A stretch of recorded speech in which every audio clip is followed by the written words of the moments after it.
পাহাড়ের চূড়া থেকে একটি রহস্যময় চকচকে ডিম হঠাৎ গড়িয়ে নিচে পড়ে যায়। পাথরে ধাক্কা লেগে সেটি সোজা উত্তাল নদীতে গিয়ে পড়ে। নদীর তেজ ডিমটিকে ভাসিয়ে নিয়ে যেতে থাকে। ঠিক তখনই তীরে ঘাস খেতে থাকা একটি গরুর নজর পড়ে তার ওপর। মমতাপ্রাণ সেই গরুটা নিজের জীবন বাজি রেখে পানিতে নেমে ডিমটিকে অক্ষত অবস্থায় তীরে তুলে আনে। কিন্তু বিপদ ওখানেই শেষ নয়। ঝোপের আড়াল থেকে একটি হিংস্র হায়না ডিমটির ওপর নজর দেয় এবং ধীরে ধীরে এগোতে থাকে। প্রাণের ভয়ে এবং ডিমটিকে বাঁচাতে গরুটা দ্রুত সেটিকে মাটির নিচে লুকিয়ে ফেলে এবং হায়নার সামনে সাহসের সাথে রুখে দাঁড়ায়।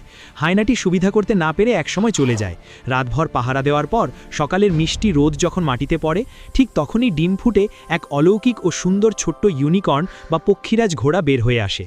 গরুটা পরম মমতায় নিজের সন্তানের মতোই ইউনিকর্নটিকে লালন পালন করতে শুরু করে।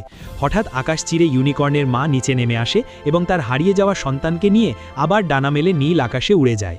গরুটি চোখের পানি নিয়ে তাকিয়ে রইল। কিন্তু প্রিয় বন্ধুরা, এই অসহায় প্রাণীর জন্য কেউ লাইক বা সাবস্ক্রাইব করল না।